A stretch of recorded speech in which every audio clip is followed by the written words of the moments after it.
에스더 9장 1절로부터 19절까지 우리 한 목소리로 읽겠습니다. 아달월 곧 12월 13일엔 왕의 조명을 행하게 된 날이라. 유다인의 대적이 저희를 제하기를 바랐더니 유다인이 도리어 자기를 미워하는 자를 제하게 된 그날에 유다인들이 아수르의 왕의 각도 가급에 모여 자기를 해하고자 하는 자를 죽이려 하니 모든 민족이 저희를 두려워하여 능히 막을 자가 없고 각도 모든 간원과 대신과 방백과 왕의 사물을 보는 자들이 모르드게를 두려워하므로 다 유다인을 도우니 모르드게가 왕궁에서 존귀하여 점점 창대하며 이 사람 모르드게의 명성이 각도에 퍼지더라. 유다인이 칼로 그 모든 대적을 쳐서 도륙하고 진멸하고 자기를 미워하는 자에게 마음대로 행하고 유다인이 또 도성 수산에서 500인을 죽이고 멸하고 또 바산다다와 달본과 아스바다와 보라다와 아달리아와 아리다다와 바마스다와 아리세와 아리데와 외사다 곧 함무다다의 손자여 유다인의 대적 하만의 10아들을 죽였으나 그 사체사는 손을 대지 아니하였더라. 그날에 도성 수산에서 도륙한 자의 수혜를 왕께 고하니 왕이 왕후 에스더에게 이르되 유다인이 도상 사수안에서 이미 500인을 죽이고 멸하고 또 하만의 10아들을 죽였으니 왕의 다른 도에서는 무엇 어떠하겠느뇨? 이제 그대의 소청이 무엇이뇨? 곧 허락하겠노라. 그대의 요구가 무엇이뇨? 또한 시행하겠노라. 에스더가 가로되 왕이 만일 선히 여기시거든 수산에 거하는 유다인으로 내일 또 오늘날 조서대로 행하게 하시고 하만의 10알의 시체를 나무에 달게 하셔서 왕이 그대로 행하기를 허락하고 조서를 수산에 내리니 하만의 10아들의 시체가 달리니라. 아달월 14일에도 수산에는 유다인이 모여 또 300인을 수산에서 도륙하되 그 제산에는 손을 대지 아니하였고 왕의 각도에는 다른 유다인들을 모여 스스로 생명을 보호하여 대적들에게 벗어나며 자기를 미워하는 자 7만 5천을 도륙하되 그 제산에는 손을 대지 아니하였더라.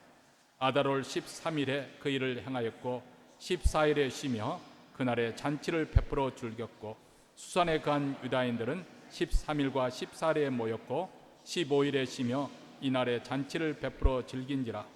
그러므로 촌촌의 유다인 곧 성이 없는 고을고을에 거하는 자들이 아달월 14일로 경절을 삼아 잔치를 베풀고 즐기며 서로 예물을 주더라. 아멘. 2차 세계대전 패전 당시의 일본인들의 모습을 증언해주는 책 조선을 떠나며 라는 책은 일본인들의 관점에서 그들의 해고를 이렇게 그린 책입니다. 8월 6일 미국이 히로시마에 원자폭탄을 투하하고 다음날 소련은 전격적으로 일본에 선전포고를 하죠. 그래서 만주 지역에 대도적인 공세를 가합니다. 8월 15일에 정오에 중대 발표가 있을 거라는 전갈이 관청에 떨어졌습니다. 외상대로 일왕 천황이 일제 천황의 항복 선언이었습니다. 그날은 바로 일본이 4년 전에 미국을 상대로 전쟁을 도발하고 실시된 등화 관제가 해제된 날이기도 했습니다. 경성 전기회사 사장인 호즈미 히로쿠노고는 황급하게 그 항복 선언을 듣고 사옥으로 달려갔습니다. 그의 생각에는 만약 단 1분이라도 정전 사태가 발생한다면 무서운 결과가 초래될 것이라는 것이었죠. 위급한 상황에 정전 사태라도 발발된다면 일본인들에게는 극심한 공포심을 조장하지 않을까 그는 염려했던 것입니다. 그만큼 일본 사람들의 마음에 두려움과 공포심이 지배를 했습니다. 처음 2, 3일 동안 매일 밤낮을 가리지 않고 조선인들이 거리에 나와서 대한독립 만세를 외쳐대는 통에 일본인들은 감히 두려워해서 집 밖으로 나올 수가 없었다고 합니다. 게다가 북한에는 이미 소련군이 진군해 왔고 인천에도 미군이 곧 상륙한다는 소문이 들리니까 일본인들은 점령군들이 자기들을 어떻게 대할지 몰라서 몹시도 두려워했고 불안해했습니다. 특히 일본인들이 느꼈던 이 공포심은 평소에 조선 땅과 조선인들에 대한 총체적 무관심에서 온 것 비롯한 것이기도 합니다. 그들은 이미 조선 땅을 일본 본토의 일부로 생각하고 있었습니다.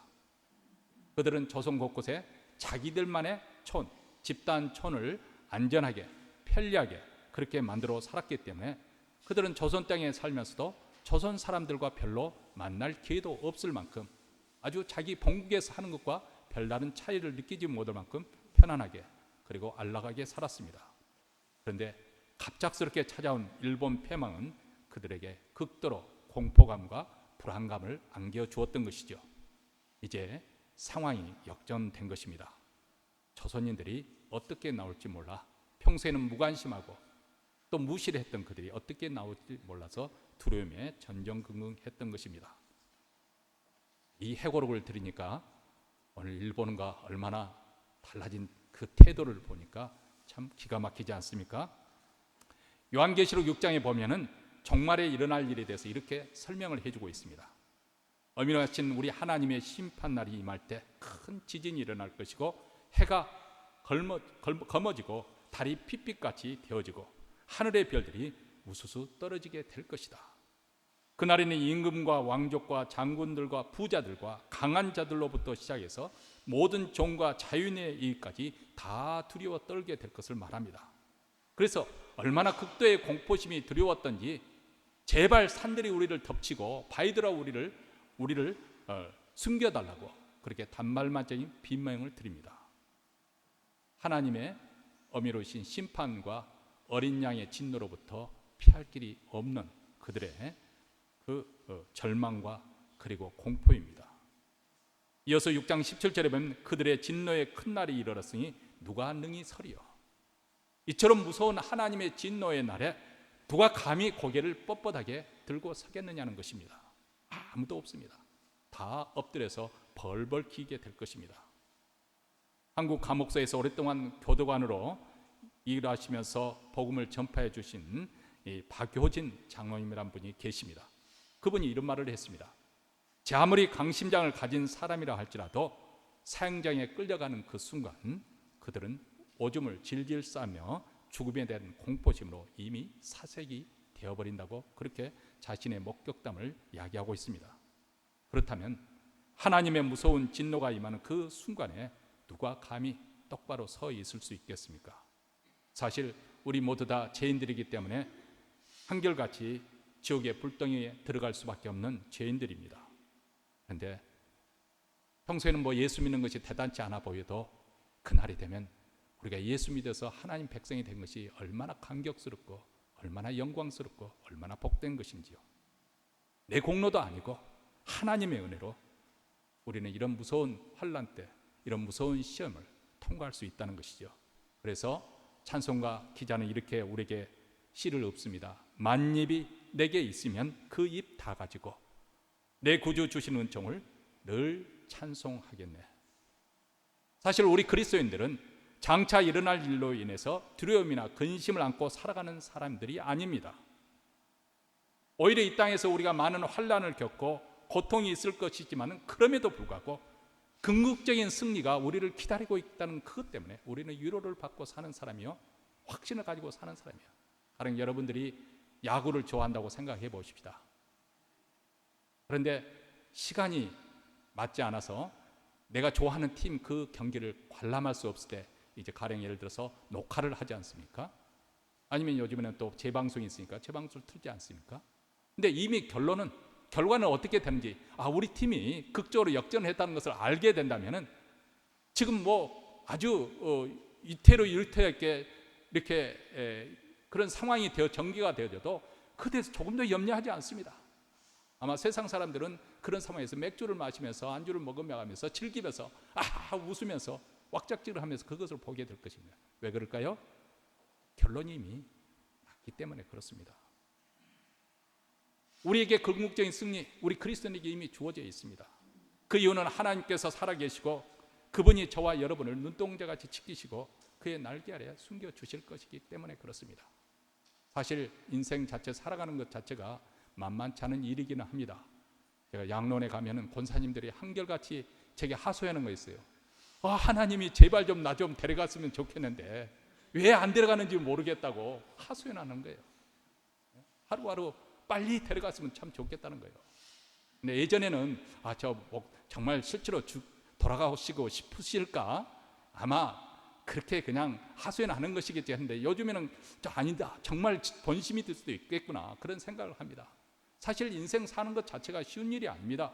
우리가 홈리스 피플을 볼 때 저들은 어떻게 해서 저렇게 홈리스 피플로 살아갈까 싶지만은, 여러분, 우리가 매달 모계지를 갚아가고 아니면 렌트비를 내가고 또 식비를 하고 자녀들 부양하고 또 가족들 부양하고 산다는 것 자체가 그렇게 쉬운 일이 아니다, 그 말입니다. 그 사람들은 그것이 힘들어서 포기해버린 사람들이거든요. 거기에 더해서 우리는 죄와의 싸움이 있고 세상 불의와의 싸움이 있고 인생이 만만한 것 아닙니다. 그런데 우리 하나님께서 이미 하나님의 말씀 성경책을 통해서 우리에게 궁극적인 승리, 완전한 승리가 우리에게 주어졌다는 사실을 말씀해 주고 있습니다. 우리는 그 승리로 인해서 승리의 개가를 부르면서 잔치에 들어갈 날이 오고 있다는 것을 알고 있습니다. 오늘 본 말씀은 그것을 바로 예고해 주고 있는 말씀이기도 합니다. 오늘 본문에 보면 두려움과 공포심에 사로잡혀 있던 유대인들에게 복수의 기회가 찾아왔습니다. 하만의 계획에 정해진 그날, 곧 12월 13일 행할 수 있는 또 하나의 조서가 반포가 되어졌죠. 첫 번째 조서는 유다인을 죽이고 그 재산을 탈취하라는 그것을 허락하는 그런 조서였는데, 두 번째 조서는 유다인들이 자기 자신들을 보호하기 위해서 대적들을 향해서 그들을 죽이고 그리고 그들의 재산을 탈취해도 좋다는 그런 조서입니다. 다시 말하면 12월 13일은 유다인 민족들과 그리고 그를 해치려는 그 원수 대적과의 결전이 이루어지는, 승부가 결정되는 그런 날입니다. 그런데 유대인 모르드게가 총독이 되고, 그렇다면 이제 왕의 뜻이 어디 있는가, 왕의 심정이 어디로 움직인가, 그것을 풍향예처럼 잽싸게 간파하는 이 권력 주변에 있는 사람들, 관리인들은 그것에 아주 민감하지 않습니까? 그래서 너도 나도 할 것 없이 모르드게 편, 바로 유대인들의 편이 줄을 서고 말았습니다. 3절과 4절에서 이것을 말씀해 주고 있죠. 각도 모든 간원과 대신과 방백과 왕의 사물을 보는 자들이 모르드게를 두려워하므로 다 유다인을 도우니 모르드게가 왕궁에서 존귀하여 점점 창대하며 이 사람 모르드게의 명성이 각도에 퍼지더라, 이렇게 말씀합니다. 자, 9개월 동안 모르드게의 명성이 모르는 자가 없을 정도로 전국에 퍼져나가고 있습니다. 그러니까 분위기가 완전히 반전이 되어졌습니다. 하만의 조서가 반포될 때는 유대인들을 죽이고 약탈하고자 했던 그 원수 대적들이 이제는 분위기에 눌려서 감히 대적할 마음조차 품지를 못하고 오히려 두려움과 공포에 간담이 다 녹을 지경입니다. 그리고 12월 13일이 되니까 정작 그날에 유대인들의 일방적인 승리로 끝나고 말았습니다. 오늘 본 말씀에 의하면 수도인 수산성에서 대적 원수들 500명이 죽었습니다. 그리고 그날 하만의 10아들도 죽임을 당하고, 다음 날에는 또 수산성에 300명이 죽고, 또 바사제국 페르시아 전역에서는 유대인들을 미워하여 죽이기를 꾀하던 그 원수들이 7만 5천 명이 죽었습니다. 대단한 살육이죠. 그런데 우리 현대인들에게서는 참 이것이 이렇게까지 잔인하게 진행되는 일에 대해서 우리는 선뜻 이해하기가 또 받아들이기가 쉽지 않을 거라고 생각이 되어집니다. 그 시대와 지금 시대는 형제 간 차이가 있고 그 시대 문화, 전통, 관습은, 풍습은 오늘 현대인들의 관점에서 이해하기는 쉬운 일은 아닙니다. 다만 여기서 한 가지 분명할 것은 하나님의 심판의 때가 한번 일단 이루어지기 시작하면 아주 엄정하게 이루어진다는 사실을 우리가 간접적으로 교훈을 받으면 좋을 것 같습니다. 모르드게 조서를 따라서 13일에 대적을 멸절시키고 14일에는 승리의 그 기쁨을 만끽하는 그런 잔치가 벌어지죠. 그리고 수산성에 하루 더 연장해서 대적들을 도륙하는 것으로 인해서 13일과 14일에는 싸우고 15일은 쉬면서 승리의 축제를 거행합니다. 완벽한 그런 승리입니다. 이로 인해서 시작된 불임절의 기원에 대해서 17절부터 19절이 이렇게 서술해 주고 있습니다. 아달월 13일에 그 일을 행하였고 14일에 쉬며 그날에 잔치를 베풀어 즐겼고 수산에 간 유다인은 13일과 14일에 모였고 15일에 쉬며 이날에 잔치를 베풀어 즐긴지라. 그러므로 천천의 유다인 곧 성이 없는 고을고을에 거하는 자들이 아달월 14일로 경절을 삼아 잔치를 베풀고 즐기며 서로 예물을 주더라. 이 불임절에 대해서는 다음 시간에 우리가 공부를 하겠습니다만은 어쨌든 지금도 불임절이 되면 유대인들이 회당에 모인다고 합니다. 그래서 회당에 모여서 이 에스더서를 낭독을 한다고 합니다. 이게 에스더의 설을 낭독을 하는데 낭송하는 가운데 모르드게의 이름이 나오면 사람들이 와 하고 환호성을 지릅니다. 그러다가 하만의 이름이 나오면 우 하고 야유를 보낸다고 합니다. 그리고 이것이 유대인의 구원을 축하하는 축제의 날이기 때문에 저들은 또 술을 마시는데, 포도주를 마시는데, 우리 한국식으로 표현하면 코가 삐뚤어질 정도로 그렇게 코를 마시는데, 어느 정도까지 마시느냐? 모르드게요, 축복을 받으라, 이렇게 외치는 말과 하만이여 저주를 받으라, 처음에는 이제 분명하게 모르드게 축복을 받으라, 하만이여 저주를 받으라 이렇게 외치다가 나중에는 술이 너무 취해가지고 혼돈이 될 정도까지 그렇게 술을 마신다고 합니다. 좋다는 이야기는 아닙니다. 그렇다고 해서 본받아서 우리도 술을 그렇게 마셔야 된다는 것 아닙니다. 근데 어쨌든 오늘 말씀을 듣는 우리 그리스도인들에게 본문이 주는 의미가 무엇일까? 도대체 유대인들의 불임절이 우리 그리스도인과 무슨 상관관계가 있는 것일까요? 물론 에스더는 고대 유대 민족에게 일어났던 한 민족의 구원에 관한 에피소드입니다. 근데 이것은 유대인들의 구원에 관한 그런 스토리에 그치는 것이 아니고 오늘 그리스도인들의 구원에 관한 이야기도 들어 있습니다. 아니, 장차 종말에 이루어질 그리스도의 최종적인 승리에 관한 스토리이기도 합니다. 사실 불임절의 진정한 의미는 예수 그리스도께서 심판주로 다시 오셔서 이 세상 심판하실 그때 역사의 종국에 성취될 것입니다. 예수께서는 부활하시고 하늘에 승천하셨습니다. 하나님 우편에 앉으셔서 만유의 주로서 군림하고 계십니다. 하늘에 있는 것이나 땅에 있는 것이나 땅 안에 있는 모든 자들이 무릎을 꿇고 예수를 주라고 고백합니다. 그런데 왜 세상은 아직도 예수를 믿지 않고, 왜 세상은 여전히 불의가 행행하고 더러움과 추악과 굶주림과 천재지변이 빈번하게 나타나는 것일까요? 만약 예수께서 만유의 주가 되신다면, 그래서 온 우주를 통치하신다면 이런 문제 또한 다 해결돼야 될 것이 아닙니까? 이것이 바로 세상 사람들의 고민이요, 또 의문점이고, 우리 믿는 자들, 고난 가운데 있는 우리 그리스도인들이 늘상 던지는 질문이기도 합니다. 근데 여기서 우리가 기억해야 될 것입니다. 신학적인 용어로 already, not yet, 이 두 단어를 우리가 기억해야 됩니다. already라는 말은 이미, 벌써, not yet 그 말은 아직. 우리 그리스도인들은 already, 이미 벌써, 그리고 not yet, 아직, 이 두 사이, 이 종말론적인 이 긴장 사이에서 우리가 살고 있다는 사실을 우리는 기억해야 됩니다. 이미 예수 그리스도의 십자가의 사건을 통해서, 부활 사건을 통해서, 승천하심을 통해서 승리는 결정적으로 예수 그리스도께 이루어졌습니다. 승리는 결정되었습니다. 사단은 결정적으로 타격을 받고 지금 패퇴 중입니다. 하늘에 승천하신 예수 그리스도께서 주로 군림하시고 주권을 가지고 행사하십니다. 그러나 사단은 여전히 패퇴하면서 전투를 벌이고 있습니다. 지금도 죄와 악을 통해서 하나님의 주권에 도전을 합니다. 오직 예수님의 파루시아, 예수님의 재림할 때 최후 발악을 하던 사단마저도 완전하게 굴복이 될 것이고 불못에 던지움으로써 완전한 승리가 이루어지게 될 것입니다. 이로써 하나님의 완벽한 샬롬이 이루어지는 것이죠. 그런데 그동안에는 이 세상에는 여전히 사단이 역사하고 있는데, 사단의 가장 무서운 역사는 무엇이냐? 세상 사람들의 눈을 어둡게 해서 예수께서 이렇게 주가 되심을 보지 못하게 한다. 복음을 듣지 못하게 하는 것이죠. 그 복음을 통해서 예수 그리스도의 영광에 비치는 그 빛을 보지 못하게 하는 것이라고 우리에게 고린도 후서에서 증언을 해주고 있습니다. 만일 우리 복음이 가리웠으면 망하는 자들에게 가리운 것이라, 그 중에 이 세상 신이, 사단을 말하는 것입니다, 믿지 아니한 자들의 마음을 혼미케 해요. 세상 사람들의 마음을 혼란하게 만들어서, 그래서 그리스도의 영광의 복음의 광채가 비치지 못하게 하매니 그리스도는 하나님의 형상입니다. 다시 말하면 영적으로 캄캄한 상태가 돼서 그들로 하여금 거쳐 넘어져도 무엇에 거쳐 넘은지도 모를 정도로 그런 흑암 속에 가둬놨다는 것입니다. 그리고 그가 왕노릇을 하고 있다는 것이죠. 사단의 영향력 아래에 있습니다. 그래서 지금도 세상은 여전히 악인이 득세하고 있고 거짓과 속임이 그렇게 역사하고 있고 불의와 악행이 횡행하는 세상에서 우리가 고난을 받는 거죠. 교회가 핍박을 당하고 성도들이 고난을 당합니다. 그렇지만은 이런 상황이 영영이 계속되지 않을 거라는 것입니다. 하나님의 심판이 있고 역사의 정국이 있고 그리고 결론을 맺어야 될 그런 때가 옵니다.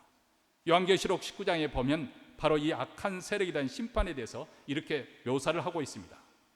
또 내가 하늘이 열린 것을 보니 보라 백마와 탄자가 있으니 그 이름은 충신과 진실이라. 바로 예수 그리스도를 말씀하고 있는 것입니다. 그가 공의로 심판하여 싸우더라.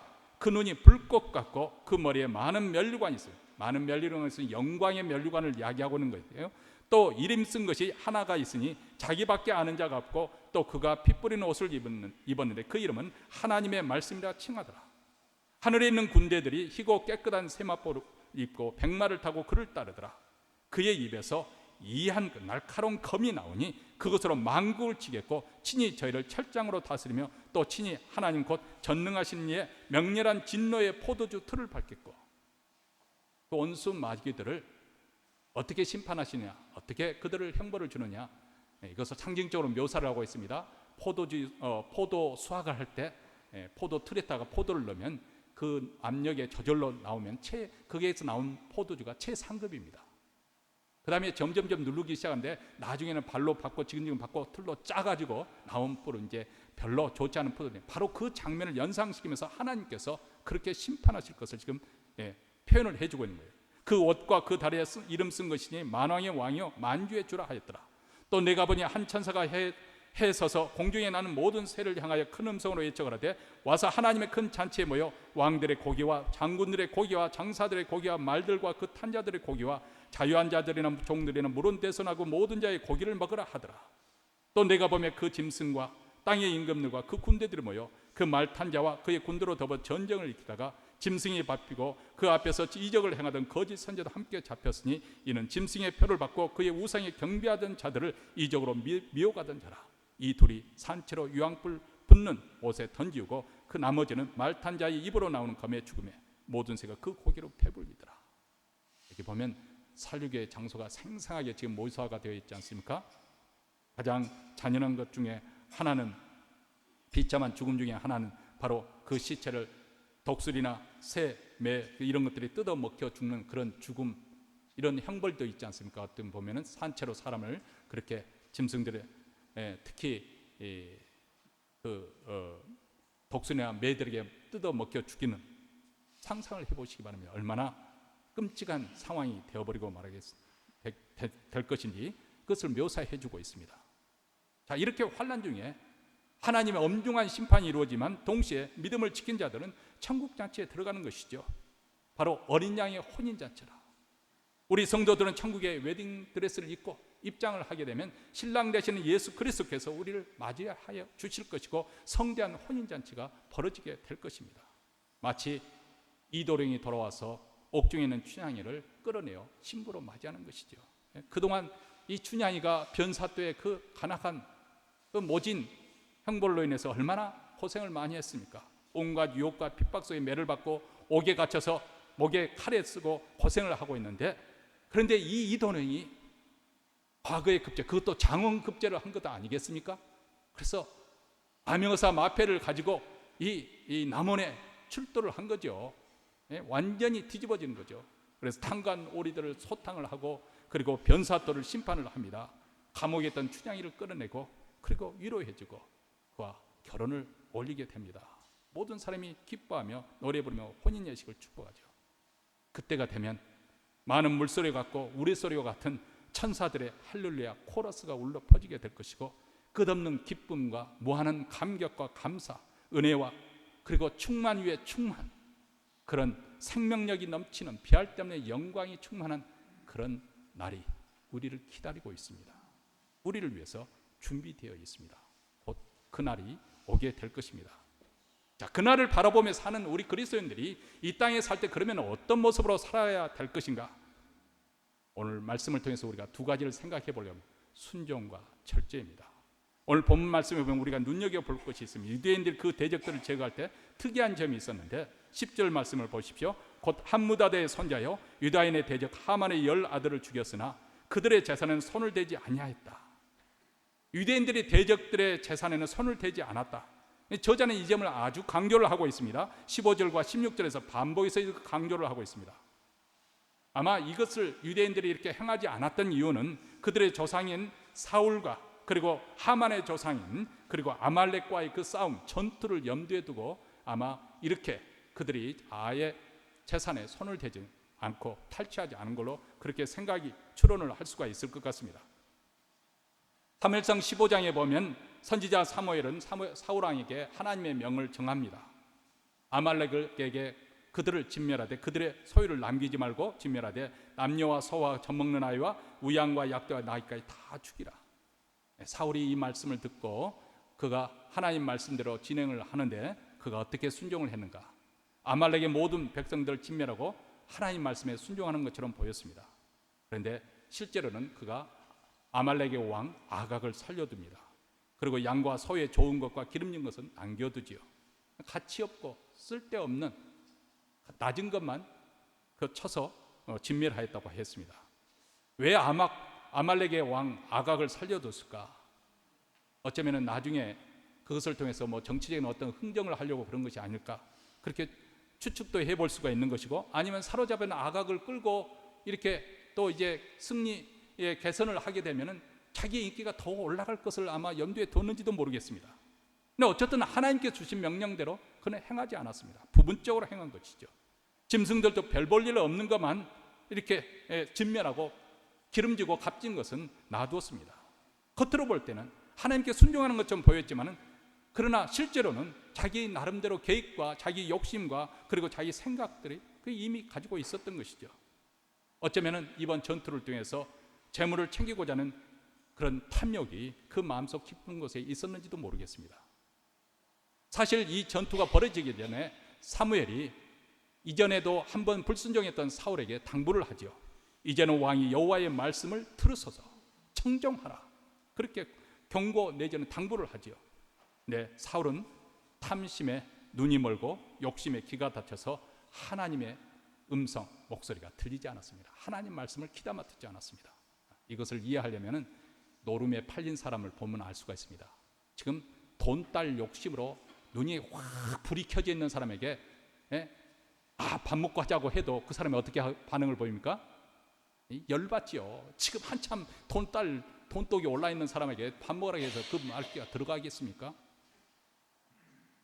컴퓨터 게임에 한참 열나고 있는 자식이나 한번 손자 손녀에게 라면 끓여놔서 라면 먹으라고 해보십시오. 상관없습니다. 금방 이거 끝나면 그러다가 1시간이 되고 2시간이 되고 그렇습니다. 안 들리는 거예요. 사울왕이 그랬습니다. 거듭 불순종한 사울왕에게 하나님께서 하나님의 심판을 사무엘이 하나님의 심판을 전하죠.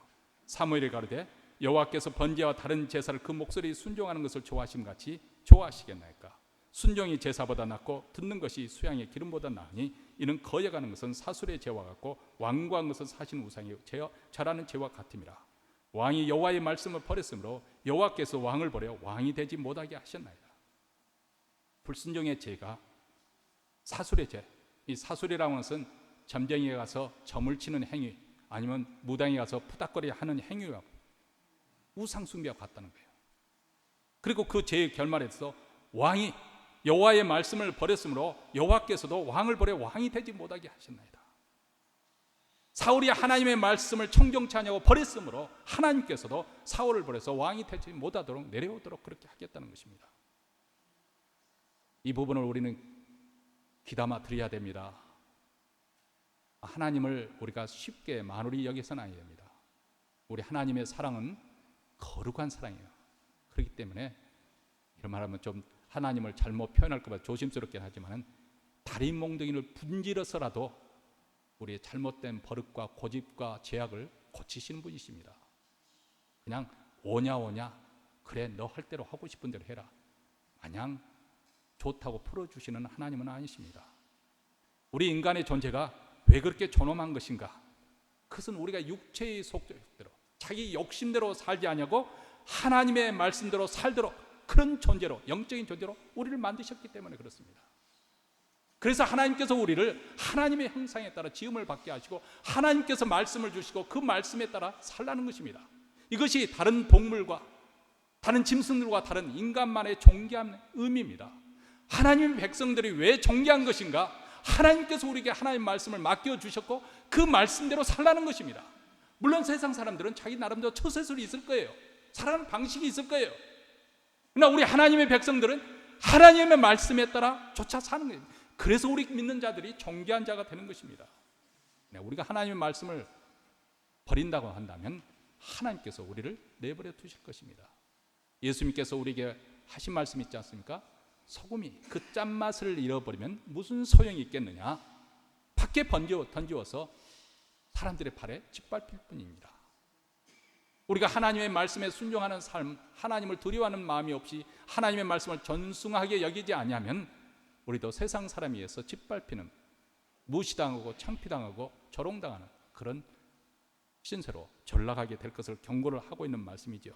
자, 사울왕이 이런 뼈저린 그 역사적인 교훈을 유대인들이 몰랐을까요? 기억하고 있었을 것입니다. 더군다나 그들이 대적하고 있는 자는 그 아말렉 후손인, 아말렉 왕 아각의 후손인 함무다다의 그 손자인 이 하만입니다. 그래서 유대인들이 이번에는 자발적으로 저들의 재산을 손끝 하나 대지 않았다는 것입니다. 절제를 한 것이죠. 아마 이것을 본 본토 백성들이 어떤 생각을 했을까? 아주 인상적으로 보지 않았을까 싶습니다. 왜냐하면 고대 전쟁이 일어나면 상대방을 죽이는 것뿐만 아니라 그 사람들의 재산까지 다 탈취하는 것이, 그것은 공인된, 다 통용되는 그런 사실이었기 때문에 그렇습니다. 또 아수르 왕이 이미 그들을 죽이고 재산을 탈취해라, 그렇게 허락을 해 주었지 않습니까? 그런데 유대인들은 그들의 재산에 손을 대지 않았습니다. 왜냐하면 그들의 싸움은 재물을 탈취하기 위한, 재산을 불리기 위한 그런 싸움이 아니고 그들을 보호하기 위한, 그들을 방어하기 위한 그런 싸움이었다는 것을 행동으로 보여준 것이죠. 넘어가서는 안 될 선을 절제하는 것, 이건 성경에서 가르치는 아주 중요한 덕목입니다. 성령의 이 9번째 열매가 바로 절제의 열매입니다. 셀프 컨트롤. 그 사람이 하나님의 사람이고 하나님의 은혜로 승리되었다는 것을 확실하게 보여줄 수 있는 것이 있는데, 그것은 그가 힘을 가졌을지라도 절제할 줄 아는 것. 여러분, 다윗을 보시기 바랍니다. 원수는 애나무 다리에서 만난다고요. 그를 죽이려고 추격해왔던 그 원수인 사울 왕이 잠깐 쉬려고 굴 속에 들어왔는데, 그 굴 속 깊은 곳에는 다윗과 다윗의 군대가 숨어 있는 거예요. 그러니까 다윗의 부하들이 하나님께서 그 사울을 당신의 손에 맡기겠다는, 바로 오늘이 그날입니다. 왕이시여, 이 사람 두 번 칠 것도 없습니다. 허락만 해주면 내가 단칼에 죽이겠습니다. 다윗이 말리죠. 그리고 사울의 옷자락만 베입니다. 근데 성경에 보면 참 놀라운 표현이 되어 있어요. 그가 그 옷자락을 벤 것으로 인해서 마음에 찔림을 받았다고 했습니다. 이 부분을 우리가 좀 주목할 필요가 있습니다. 그만큼 다윗은 영적으로 껴있는 사람들이었어요. 내가 하나님 기름 부음 받은 것에 그 손끝 하나 대는 것조차도 마음에 양심의 가책을 받을 정도로 찔림이 있었습니다. 다윗은 어떤 사람입니까? 그는 청소년 때 그 상대방 장수 골리앗을 두려워하지 않고 싸우러 나갔던 아주 용사입니다. 그는 그 후로도 전투에서 장군으로서 항상 앞장서서 싸워서 큰 승리를 거렸던, 두려움을 모르는, 뒤로 물러설 줄 모르는 용사입니다. 그런데 다윗이 두려워하는 딱 한 분이 계셨는데, 그분은 바로 하나님이었습니다. 천지 만물을 창조하시고 역사를 주관하시는 하나님, 그리고 사람의 마음을 불꽃 같은 눈으로 감찰하고 계시는 하나님, 사람의 목숨이 아니라 사람의 영혼을 심판하실 수 있는 분, 이 하나님이 다윗에게는 유일한 두려움의 대상이었습니다. 경외의 대상이었습니다. 다른 사람들이 어떻게 평가하든, 다른 사람들이 어떻게 하든 하나님이 나를 어떻게 보시는가, 이것이 다윗에게는 가장 중요한 이슈였습니다. 하나님이 살아계시고 하나님이 친히 심판하시고, 하나님이, 이것이 다윗의 믿음이고 신앙이고 다윗의 인생관이고 다윗의 삶의 철학이었습니다. 하나님이 각 사람의 그 행한대로 심판하시고 친히 보응한다는 사실을 믿었습니다. 그리고 이 하나님을 두려워했고 신뢰했습니다. 때문에 모든 것을 하나님께 맡겨드릴 수가 있었죠. 그래서 조용히 하나님의 때를 기다릴 수가 있었던 것입니다. 결코 하나님이 주시기까지 견디지 못해 기다릴 수가 없어서 성급하게 자기가 일을 해치우고 자기가 원수를 죽이고 자기가 왕이 되려고 그렇게 서두르질 않았다, 그 말입니다. 하나님께서 때를 주실 때까지 그는 물러가 순복할 줄 아는 사람이었습니다. 그리고 하나님께서 때가 되면 사울을 멸하시고 대신 다윗을 이스라엘의 왕으로 세우십니다. 이미 말씀드린 것처럼 성령의 9번째 열매가 절제입니다. 우리의 모든 힘은, 우리가 가지고 있는 모든 힘은 성령의 도우심 속에서 절제되어야 됩니다. 그리고 우리가 하나님의 뜻을 분별하는 그 순종함을 통해서 이 절제가 표현되어야 합니다. 한국 기독교는 초기 기독교와 달리 오늘날에는 힘을 가진 종교 단체가 되었습니다. 그래서 선거철이 되면 정치인들이 교회에 나타나서 얼굴을 알리고자 애를 씁니다. 이러다 보니까 잘못하면 우리가 상당한 힘을 가진 것구나, 이렇게 그런 생각을 가질 수가 있습니다. 그래서 때로는 자기들의 이익을 위해서 자기들이 가지고 있는 힘을 행사하려는 그런 유혹과 충동을 받습니다. 또 교회가 보기에는 그 잘못된 것을 바로잡으려고 하는, 불의를 해결하려고 하는, 그래서 행동으로 나서려고 하는 그런 충동을 과시하려는 그런 모습도 종종 요즘에는 보입니다. 그래서 때로는 집단 이기적인 그런 실력 행사로 인해서 세상으로부터 비난받기도 하는 것도, 그것도 아랑곳하지 않는 그런 경우도 보았습니다. 그래서 한국 개신교는 지금 어둡고 추한 모습을 많이 드러내고 있죠. 교회는 함부로 자기들이 가지고 있는 힘을 과신해서 행사하는 것에 두려워해야 됩니다. 자신의 기준에 따라서 선과 악, 의와 불의를 결정하고 이것을 집행하려고 행동하는 것에 우리는 참으로 조심해야 되는 것이죠. 왜냐하면 하나님이 어떻게 평가하실지 아무도 모릅니다. 특히 정치에 관해서는 우리가 한쪽으로 너무 극단적으로 치우칠 거 우리가 조심해야 됩니다. 정치라고 하는 것은 항상 보수적인 생각을 가진 사람과 진보적인 생각을 가진 사람들이 서로 절충해서 이루어져야 된다고 생각이 되어집니다. 그것이 또 전부는 아니죠. 절대적인 것은 아닙니다. 보수라고 하는 것은 우리 사회의 문제가 개인에게 있다고 보는 거예요. 당신이 게으르기 때문에 가난하다고 그렇게 보는 거예요. 그것이 보수적인 생각들의 견해입니다. 그러나 진보의 생각은 아니다. 이 사회 구조가 가난한 사람은 계속 가난하게 될 수밖에 없는 구조로 들어가기 때문에 부자들에게 더 세금을 걸어서 가난한 자에게 기회를 줘야 된다. 이게 진보적인 생각이죠. 어느 것만 절대적으로 옳다고 할 수 없는 거예요. 그래서 때로는 공화당이 정권을 잡아서 부자들에게, 대기업에 감사도 해가면서 경기가 활성화되도록 그렇게 노력을 하고, 또 진보적인 정권, 민주당이 또 정권을 잡아서 가난한 사람들에게 또 더 세제의 혜택을 주고 이런 식으로 해서 또 그들을 돌보고, 이렇게 해서 주고받고 해서 또 그나마도 균형을 잡으려고 노력하는 것이죠. 근데 어떤 사람은 그냥 어떤 것에 그냥 필이 생겨 한쪽으로 극단적으로, 그래서 늘 유튜브를 보더라도 아주 극단적인 사고를 가진 사람들을, 그런 사람들의 유튜브를 늘 듣고 시청하는 사람들이 있어요. 신앙에서 그런 거 지금 정치 이야기 하려고 하는 것은 아니고요. 말세가 되어지면서 우리가 참 듣고 보는 것을 조심을 해야 되는데 너무 극단적으로 자기 주장하는 그런 것에 조심해야 됩니다. 그런 사람들이 왜 그렇게 하겠어요? 다 돈이 되니까 그렇게 하는 거예요. 자극을 시키고, 그래서 자극을 시킬수록 사람들이 더 관심을 받게 되고 더 많이 사람들이 접속을 하게 되고, 그러면 여러분들이 접속하면 할수록 그 사람들의 조회수가 높아질수록 돈이 되는 거예요. 그러니까 그런 극단적인 주장하는 사람들이 참으로 많이 생기고 있습니다. 우리는 조심해야 됩니다. 이것은 단지 정치, 사회에 관한 뿐만 아니라 영적으로도 아주 혼란한 시대가 지금 우리가 들어가고 있기 때문에 그렇습니다. 그러나 하나님의 심판은 매우 엄정하게 집행이 될 것이고 공명정대하게 어두운 것이 밝히 드러나게 되는 날이기, 그날이 바로 하나님의 심판의 날입니다. 그래서 우리는 조심해야 되는 것이죠. 절제해야 되는 것이고 하나님 앞에서 항상 우리는 두렵고 떨리는 마음을 우리는 놓치지 말아야 되는 것이죠. 그래서 초기 기독교인들은 자기들이 복수하는 것을 다 하나님께 맡겼습니다. 왜냐하면 우리 기독교인들의 삶은 그 사람의 논리대로 사는 것이 아니라 하나님의 논리대로 사는 것이기 때문에 그렇습니다. 그래서 그들은 때리면 맞고 두고 가면 감옥에 갇히고 죽이면 죽었습니다. 그럴지라도 그들은 쓰러지지 않았습니다. 무너지지 않았습니다. 다시 일어나고, 죽일지라도 그들은 망하지 않고 다시 삽니다. 그 이유는 하나님의 사랑이 우리를 붙들고 있기 때문에 그렇습니다. 그래서 로마서 8장 35절 37절에서 이렇게 우리에게 말씀합니다. 누가 우리를 그리스도의 사랑에서 끊으리요?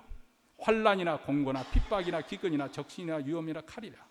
기록된 바 우리가 종일 주를 위하여 죽임을 당케 되며 도살할 양같이 여김을 받았나이다. 그러나 이 모든 일에 우리를 사랑하신 이로 말미암아 우리가 넉넉히 이기느니라.